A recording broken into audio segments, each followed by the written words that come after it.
Hello student, कैसे हो आप लोग। स्टूडेंट, आज की इस वीडियो में हम महादेवी वर्मा जी का जीवन परिचय आपके लिए लेकर आए हैं, जो कि इस वीडियो में जीवन परिचय, साहित्यिक परिचय और इनकी रचनाएं के बारे में बताएंगे। ये बोर्ड एग्जाम में सबसे ज़्यादा इंपॉर्टेंट होता है। मैं आपको दिखा दूँ पेपर में किस तरह से जीवन परिचय पूछा जाता है।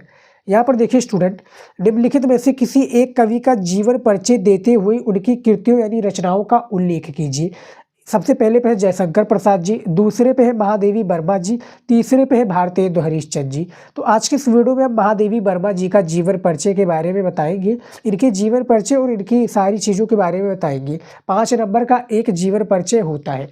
तो यहाँ पर देखिए इनका जीवन परिचय पूरा बता देते हैं कि किस तरह से आपको लिखना है। यहाँ पर देखिए स्टूडेंट, सबसे पहले आपको हेडिंग डालना है बोर्ड एग्जाम में, जीवन परिचय को डालना है, लेकिन वहाँ पर आपको कलर पेन का यूज नहीं करना है, ब्लैक और ब्लू के अलावा। उसके बाद में देखिए महादेवी वर्मा का जन्म। महादेवी वर्मा का जन्म फर्रुखाबाद के एक शिक्षित परिवार में, एक शिक्षित परिवार में सन 1907 ईस्वी में होलिका दहन के दिन हुआ था। इनके पिता श्री गोविंद प्रसाद वर्मा, जो इनके पिताजी हैं श्री गोविंद प्रसाद वर्मा, भागलपुर की एक कॉलेज में प्रधानाचार्य थे।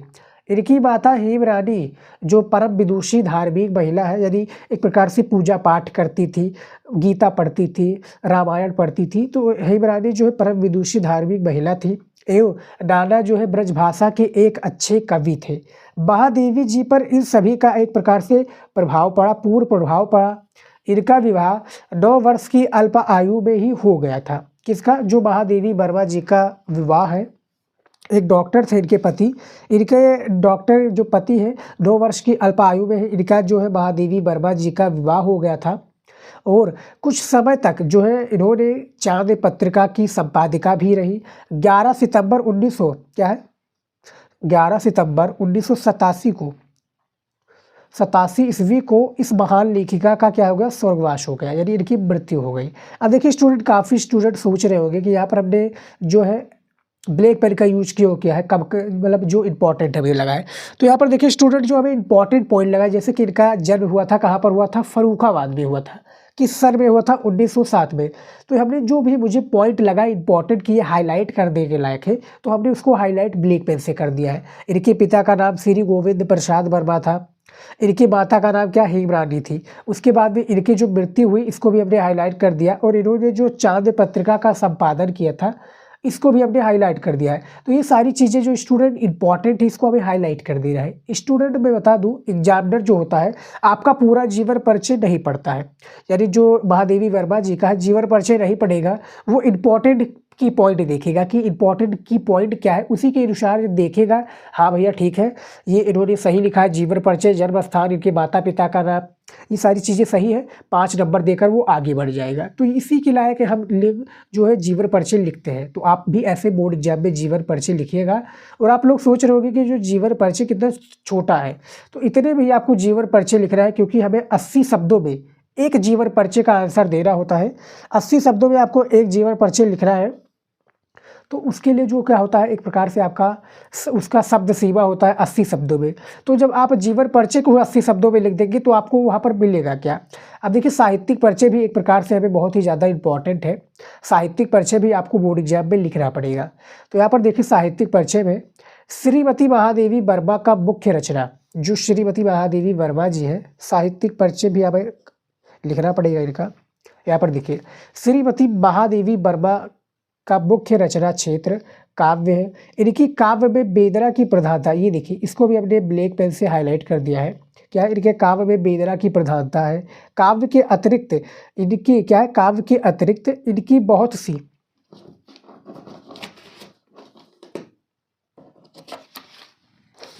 सी क्या है? श्रेष्ठ गद्य रचनाएं भी हैं। इन्होंने प्रयाग में साहित्यकार संसद की स्थापना करके साहित्यकारों का मार्गदर्शन भी किया। चांद पत्रिका का संपादन करके इन्होंने नारी का अपना जो नारी है, नारी को अपनी स्वतंत्रता और अधिकारों के प्रति सजग किया। इन्होंने पद्म भूषण की उपाधि भी प्राप्त की। कौन? महादेवी वर्मा जी पद्म भूषण की उपाधि भी प्राप्त की। हिंदी साहित्य सम्मेलन की ओर से इन्हें जो है शेक्सपियर पुरस्कार शेक्सपियर पुरस्कार तथा बंगला प्रसाद पारितोषिक भी मिला। यामा पर ज्ञानपीठ पुरस्कार से इन्हें सम्मानित किया गया। तो देखिए स्टूडेंट जो है साहित्यिक परिचय भी इम्पॉर्टेंट होता है और जीवन परिचय से साहित्यिक परिचय आपको थोड़ा ज़्यादा ही लिखना पड़ता है, क्योंकि साहित्यिक परिचय में क्या होता है, हमें इनकी पूरी जीवन शैली के बारे में बताना होता है कि इन्होंने कौन सा पुरस्कार किया, ये किस क्षेत्र में इनका कदम रख गया, ये क्या बनना चाहती थी आगे, सारी चीज़ें यहाँ पर बताया गया है। स्टूडेंट यहाँ पर देख सकते हैं साहित्यिक परिचय में, इसीलिए साहित्यिक परिचय हम आपको ज़्यादा प्रेफर करते हैं, क्योंकि बोर्ड एग्जाम में भी साहित्यिक परिचय सबसे ज़्यादा पूछा जाता है। उसके बाद में देखिए अब हम बात करेंगे रचनाएं के बारे में। महादेवी वर्मा जी की रचनाएं देखिए क्या है। महादेवी जी का प्रमुख कृतित्व इस प्रकार है, कृतित्व यानी रचनाएं जिसका जैसा कि हमने यहाँ पर बताया था, ये देखिए जीवन परिचय हुए इनकी कृति होता है। यहाँ पर देखिए कृतित्व इस प्रकार है, सबसे पहला आपका निहार, दूसरा है रस्म, तीसरा आपका नीरजा, चौथा साध्य गीत, पांचवा आपका दीप शिखा, 6 है आपका यामा। ये एक प्रकार से मुख्य रचना है जो बोर्ड एग्जाम में आपके ऑब्जेक्टिव के फॉर्म में पूछा जाता है सबसे ज़्यादा, कि भैया संध्य गीत के रचनाकार कौन है, दीप शिखा किसकी रचना है, 4 आपके पास ऑप्शन हो जाएंगे। तो वहाँ पर महादेवी भी होगी, तो भैया महादेवी पर आप टिक लगा दीजिएगा, महादेवी होगी तो वहाँ पर महादेवी वर्मा जी पर टिक लगा दीजिएगा बिना सोचे समझे, क्योंकि ये उन्हीं की रचना है। अब देखिए इसके अतिरिक्त कौन सी रचना आ जाती है जो है महादेवी वर्मा जी की, साधनी, आधुनिक कवि तथा क्या सप्तपर्णा, इनके अन्य काव्य, क्या इनके अन्य काव्य है, अतीत के चलचित्र स्मृति की रेखाएं, अतीत के चलचित्र और स्मृति की क्या रेखाएं, श्रृंखला, ये देखिए ये श्रृंखला है, श्रृंखला की कड़ियाँ, इनकी महत्वपूर्ण गद्य रचनाएं है जो कि इस तरह से है। यहाँ पर रचनाएं के बारे में भी देख सकते हैं, वीडियो को रोक कर भी आप स्टूडेंट समझ सकते हो, क्योंकि आपके लिए समझना मोस्ट इम्पॉर्टेंट है। यहाँ पर देखिए इसका हमने आंसर दे दिया है। महादेवी वर्मा जी का आंसर हमने पूरा बता दिया कि किस प्रकार से इनका जन्म कब हुआ था, 1907 ईस्वी में इनका जन्म हुआ था। इनके पिता का नाम श्री गोविंद प्रसाद वर्मा, माता का नाम हेमरानी। इनकी जो मृत्यु हुई थी 11 सितंबर 1987 ईस्वी को हुई थी। साहित्यिक पुरस्कार में देखिए साहित्यिक परिचय में वेदना की प्रधानता इनका काव्य है। इनको बहुत सी क्या है एक प्रकार से श्रेष्ठ गद्य रचनाएँ भी मिली। चांद पत्रिका पर इनका क्या एक प्रकार से संपादन भी इन्होंने किया, नारी के प्रति इन्होंने सजग भी किया। और इन्हें किस पर पुरस्कार मिला था, यामा पर इन्हें पुरस्कार मिला था। इनका बहुविकल्पीय में भी सबसे ज़्यादा पूछा जाता है। तो स्टूडेंट बोर्ड एग्जाम में यदि आप ऐसे ही लिखेंगे महादेवी वर्मा जी का जीवन परिचय, तो 5 नंबर आपका कोई भी नहीं कोर सकता, ये मेरी गारंटी है स्टूडेंट। फिलहाल आज की इस वीडियो में इतना ही, मिलता है नेक्स्ट वीडियो में नए टॉपिक के साथ। जय हिंद।